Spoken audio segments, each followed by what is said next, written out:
Magandang gabi mga kahugas, mga kabendo. Bali ito, magbubuo po tayo ng car wash bendo. At ito po yung ating mga kailangan.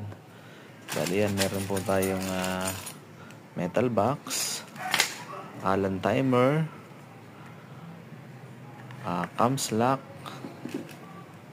transformer na 12 volts to 220, at itong 5 peso coin slot, at saka po yung ating heavy duty relay. Yan po yung mga kailangan natin para sa ating car wash bendo. Ano po? At ngayon naman po ay ating sisimulan. Bali, ito po yung first step natin. Ikakabit po muna natin itong cams lock niya.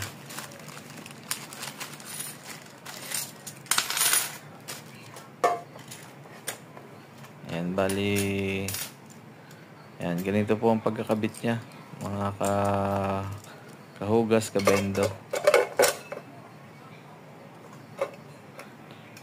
Sundan nyo lang po yung ating video para maging familiar kayo mga kabendo. Ito po yung part 1 natin.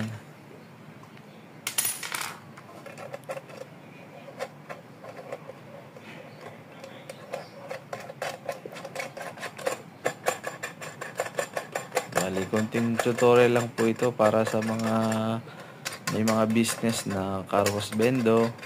At least may titingnan sila o para mapamilyar sila sa mga parts. Sa susunod nating mga video, mga kabendo, ay tuturuan ko rin kayo para sa mga troubleshooting naman. So subscribe nyo lang po yung ating YouTube channel, ano po, Kahugas. Yan, mga kahugas po, mga kakarwas, kabendo. Paki-subscribe naman po ang aking channel, Kahugas.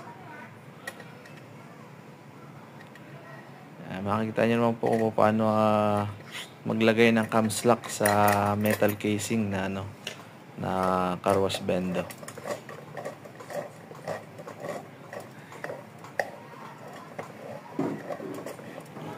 So yan na po. Ganun lang po kasimple mga car wash bendo. So until my next video po, yung part 2 po, antayin po natin. Salamat po.